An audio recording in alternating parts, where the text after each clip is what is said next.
வணக்கம், நான் பிரேமா கார்த்திகேயன். தொடர்ந்து நீங்க கொடுக்குற ஆதரவுக்கு ரொம்ப நன்றி.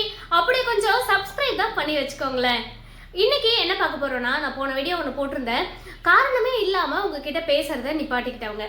அதுக்கு அந்த வீடியோவில் நான் என்ன காரணம் சொல்லியிருந்தேன்? ஜஸ்ட் ஒரு மிஸ் அண்டர்ஸ்டாண்டிங். ஏன்னே காரணமே தெரியாம யாரும் ஒருத்தவங்க கொளுத்தி போட்டதை நம்பி 2 பேருமே பேசுறதை நிப்பாட்டிட்டோம். அதுக்கப்புறமா தான் தெரிஞ்சது 2 பேருமே பேசணும்னு ஆசைப்பட்டு பேசணும்.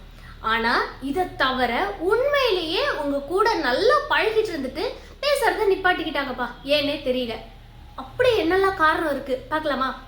நல்ல க்ளோஸான ஃப்ரெண்ட்ஸ் இருக்கும்போது நீங்க என்ன விஷயம் சொன்னீங்க, அவங்க பேசுறத நிப்பாட்டிட்டாங்க. ஒரு லிஸ்டே இருக்கு, நான் சொல்றேன் பாருங்க. நீங்க ஏதாவது நகை வாங்கியிருக்கேன்னு சொல்லியிருப்பீங்க, இல்ல வீடு கட்ட போறோம், வெளிநாடு போறோம், ஒரு லேண்ட் வாங்கியிருக்கோம், இந்த மாதிரி ஏதாவது ஒரு நல்ல விஷயங்களை சொன்னீங்களா? அதுக்கப்புறம் அவங்க பேசுறத நிப்பாட்டிக்கிட்டாங்களா அப்படின்றத பாருங்க.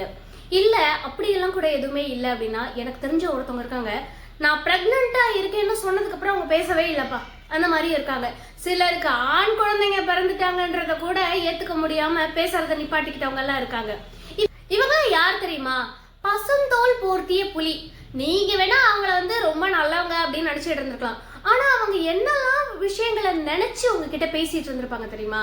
உங்களை எப்பவுமே நீங்க யாரு, என்ன ஜாதி, என்ன மதம், என்ன குலம், என்ன கோத்திரம், எந்த சாமியை கும்பிடுறீங்க, நீங்க எவ்வளவு நகை வச்சிருக்கீங்க, எவ்வளவு பணம் வச்சிருக்கீங்க, என்ன வீட்டுல வாடகை வீட்டுல இருக்கீங்களா, சொந்த வீட்டுல இருக்கீங்களா, இதெல்லாம் கணக்கு பண்ணி, இதையும் விட இன்னும் ஒரு படி அதிகமா, நீங்க லவ் மேரேஜ் பண்ணீங்களா, ஓடி வந்து கல்யாணம் பண்ணீங்களா, அரேஞ்ச் மேரேஜ் பண்ணீங்களா, அதுக்கெல்லாம் உங்க வீட்டுல எவ்வளவு சப்போர்ட் இருக்கு, இவ்வளோ விஷயங்களையும் கால்குலேட் பண்ணி தான் உங்ககிட்ட பேசிட்டே இருந்திருப்பாங்க.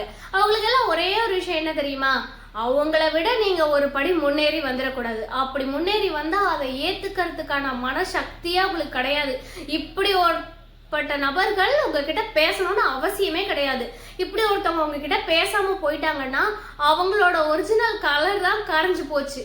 அதெல்லாம் ரொம்ப நல்ல விஷயம். இந்த மாதிரி விஷயங்கள்ல தான் மனிதர்களோட நல்ல குணங்கள் உங்களுக்கு தெரிய வரும். அதனால இப்படிப்பட்ட ஒருத்தவங்க பேசாம போயிட்டாங்கன்றதுக்காக நீங்க எந்த வருத்தமும் பட வேணாம்.